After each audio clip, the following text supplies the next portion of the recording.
Olá, todos aqueles que têm acompanhado as nossas histórias bíblicas aqui no nosso canal. Vamos para mais uma história bíblica no Antigo Testamento e hoje vamos falar sobre a aliança de Deus com Abrão.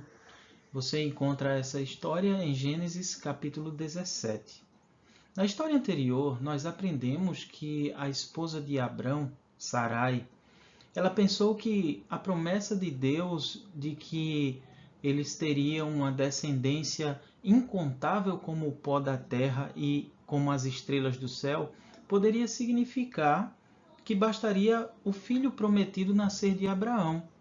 E Sarai pensou isso porque ela estava impedida de dar à luz filhos, né?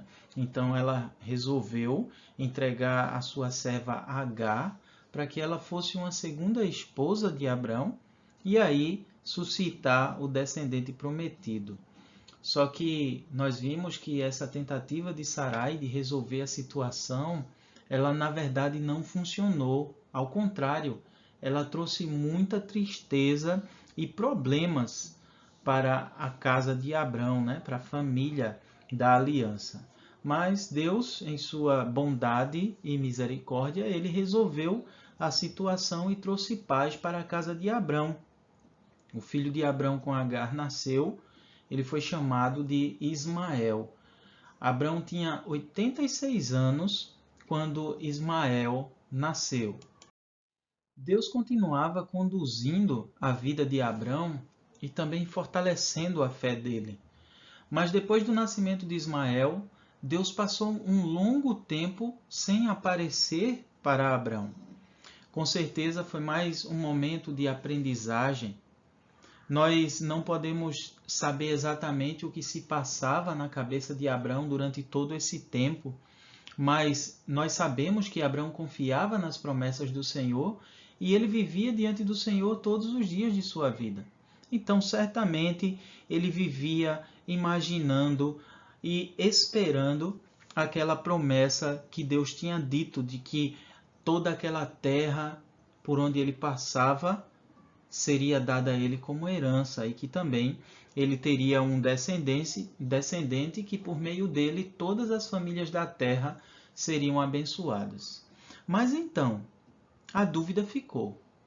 Será que Ismael seria o descendente prometido de Deus?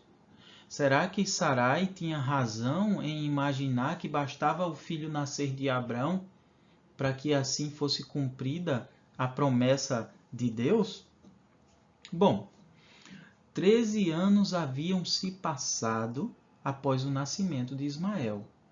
Abrão já estava com 99 anos. E depois desse longo tempo, o Senhor novamente apareceu a Abrão. O Senhor se identificou a Abrão como sendo o Senhor Todo-Poderoso, aquele que criou o universo e que também tem domínio sobre todas as coisas. O Senhor disse a Abrão: Eu sou o Deus Todo-Poderoso. Anda na minha presença e sê perfeito. Farei uma aliança entre mim e te multiplicarei extraordinariamente. O Senhor confirma suas promessas a Abrão e estabelece sua aliança. E como nós falamos em outra ocasião, uma aliança sempre tem dois lados. Né? Por um lado, Deus promete abençoar Abrão e ser o seu Deus, mas ele exige de Abrão fidelidade e obediência. E Abrão mostrou sua submissão ao Senhor. Ele ficou prostrado em terra. Se prostrar é um sinal de reverência, é um sinal de que você respeita e que honra a Deus. Mostra também que Abrão entende que ele está diante do Deus Todo-Poderoso e que esse Deus ele deve ser ouvido e obedecido. Vejam que, mesmo que Abrão já teve outras experiências com aparições do Senhor, né? Mesmo assim, ele não se julgou tão íntimo de Deus ao ponto de não mostrar a sua reverência, o seu respeito, a sua honra a Deus. O Senhor então continuou falando a Abrão e disse: Você será pai de numerosas nações. Seu nome não será mais Abrão, mas Abraão, porque você será pai de numerosas nações. A partir de você eu criarei nações e reis sairão delas. Estabeleço minha aliança com você e com a sua descendência para sempre. Darei a você e a sua descendência toda esta terra por onde você passou, e eu serei o seu Deus. Deus estava realizando algo muito especial naquele momento. Além de dar um novo nome a Abrão, significando que ele seria pai de numerosas nações, Deus também estabeleceu um sinal que iria diferenciar o povo de Deus do povo do mundo. Deus já havia exigido que o povo realizasse sacrifícios, né, para perdão de seus pecados, mas agora Deus também adiciona um outro sinal que Abraão e seus descendentes deveriam fazer em demonstração da sua fidelidade a Deus e também da separação deles como um povo exclusivo do Senhor. Esse sinal se chamou circuncisão. Circuncisão era um tipo de corte feito na pele exterior do pênis. Deus exigiu que todo homem da casa de Abraão, mesmo os escravos comprados, deveriam receber o sinal da circuncisão. E também, a partir daquele momento, todo filho que nascesse seria circuncidado no 8º dia de suas vidas. Deus continuou também e mudou o nome de Sarai. O nome dela passou a ser Sara. Deus afirmou que iria abençoá-la e dar a ela um filho, e a sua descendência seria abençoada e reis nasceriam dela.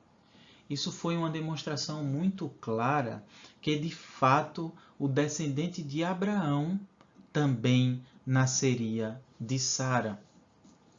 Abraão então se prostrou com o rosto em terra e riu, e disse consigo mesmo: a um homem de 100 anos há de nascer um filho? Sara dará à luz a um filho com seus 90 anos?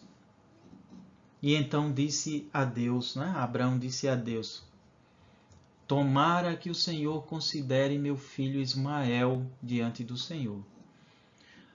Abraão não estava rejeitando a promessa de Deus, mas ele estava muito confuso e espantado com tudo aquilo que ele havia ouvido, pois ele não conseguia entender claramente como isso poderia ocorrer.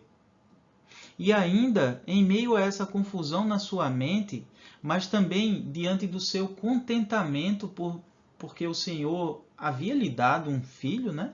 Ismael, ele pensou que Ismael poderia ser seu descendente. Mas Deus foi bem claro e respondeu a Abraão, né? De fato, Sara, tua mulher, te dará um filho, e lhe chamarás Isaque.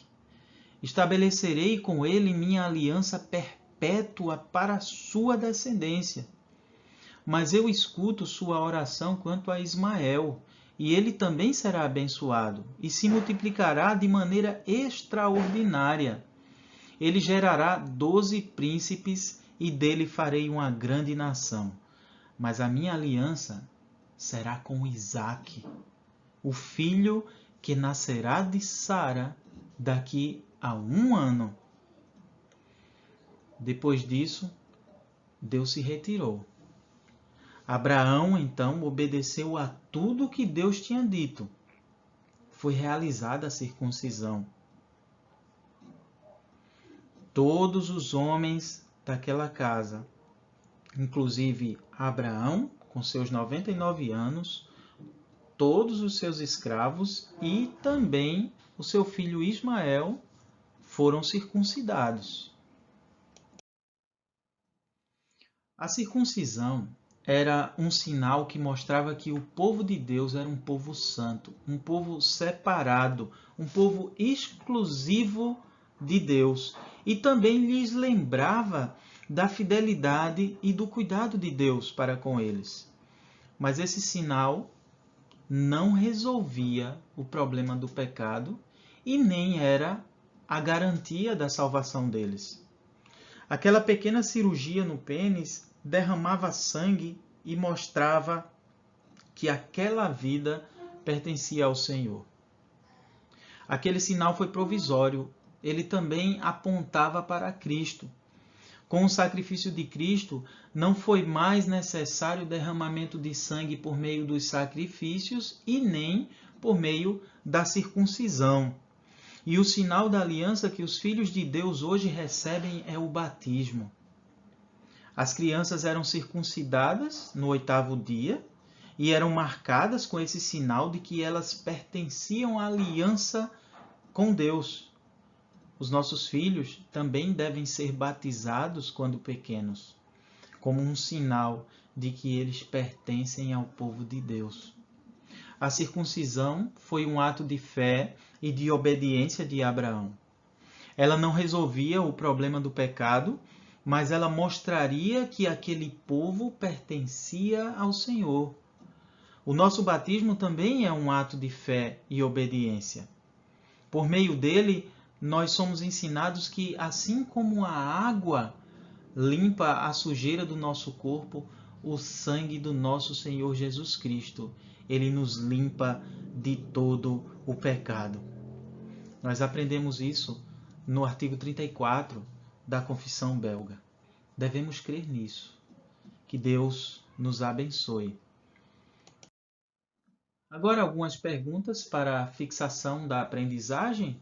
Primeira pergunta: como Deus se apresenta a Abraão quando aparece para ele nessa história?